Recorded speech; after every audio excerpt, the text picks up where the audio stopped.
Okay, so I know what you're thinking.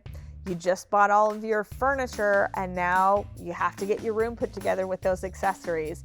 You're wondering, okay, how am I gonna afford to do this? Well, I'm here to show you a couple tricks of the trade.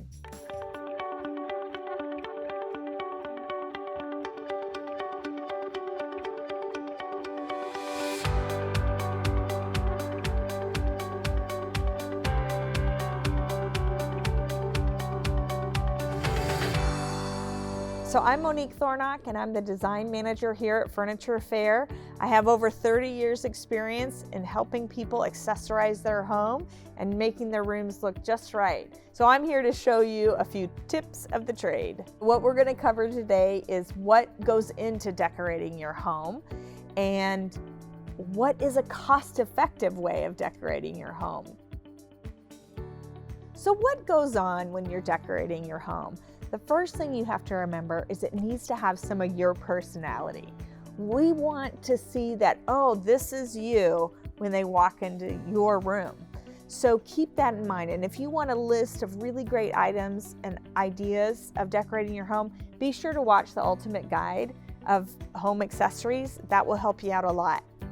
So the next thing that I really want to cover is what are cost-effective ways of doing a whole bunch of accessories. So you know you need a rug, you know you need lamps, you know you need wall art, but you just spent all this money on a whole bunch of furniture. So now where do you go? Some people will want to do it really cost effective and do a little DIY projects or go find those hidden treasures, and others want it as easy as possible to just come in and have somebody do it for them. And I'll talk about both. Okay, so I could take all day talking about how to do accessories on a budget and how to do most cost-effective ways and how to DIY things, but I don't have that much time.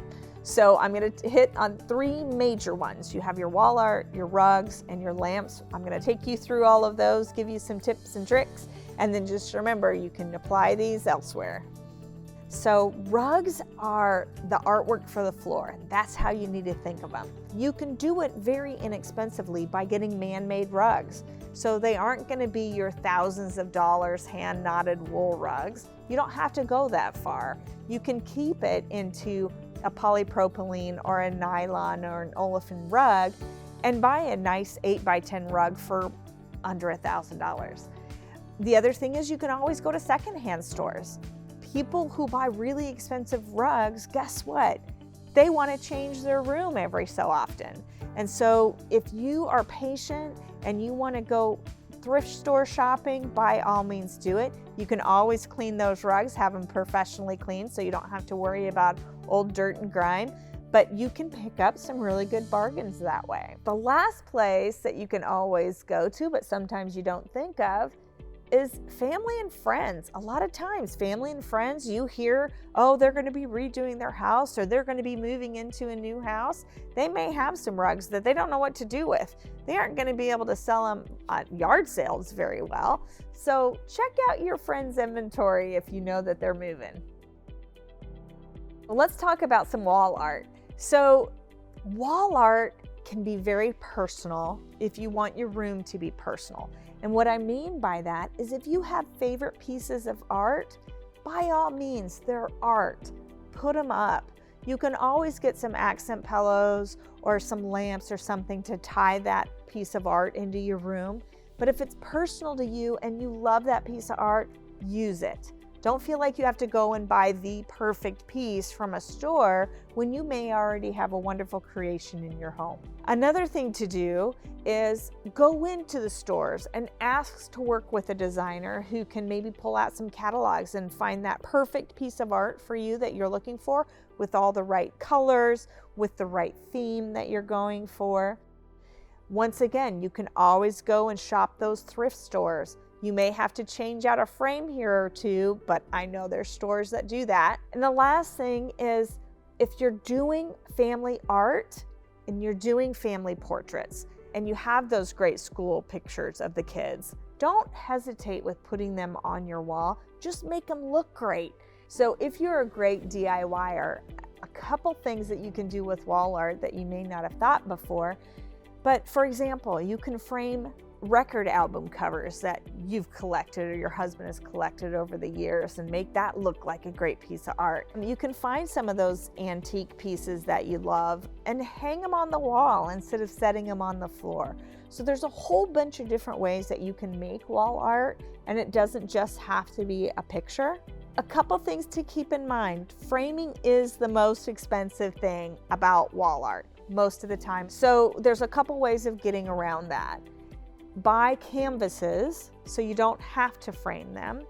If you're reframing a piece of art, you can expect to probably spend $200 to $300 on the framing and the glass. So make sure that you love the art itself before you go and spend a lot of money on framing. Now it's time for lamps. Depending on what style your room is, whether you're kind of going clean and contemporary or you're doing that French country look, whatever look you're doing, there's going to be the right lamps for that room. So furniture stores are a great place for lighting to find the right decor lamps. You can go to a discount store like your At Home or places that have lots of lamps that you choose from. They just aren't put together yet. So you're going to have to get your lamp and your shade and buy those separately. Or once again, go into Grandma's attic, especially if you're looking for those antique time period pieces. A lot of times you'll find great lamps that have a terrible shade. Okay, throw away the shade. Go buy yourself a new shade for $20, $30, and now you have a brand new lamp. Some ceramic lamps can be repainted. Some metal lamps can be repainted. So if you like the shape and the form of the lamp and it still works good, try to figure out a creative way of using it. You'd be surprised. So now you have to be a little honest with yourself. What kind of shopper are you? Because it works two ways, right?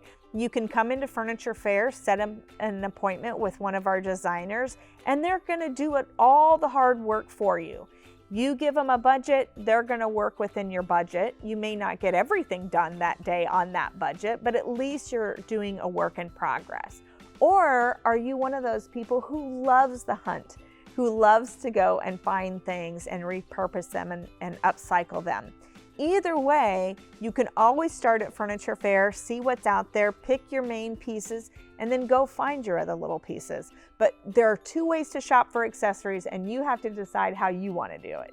So just like with your furniture, have some fun, get a little creative, and go out there and let's accessorize.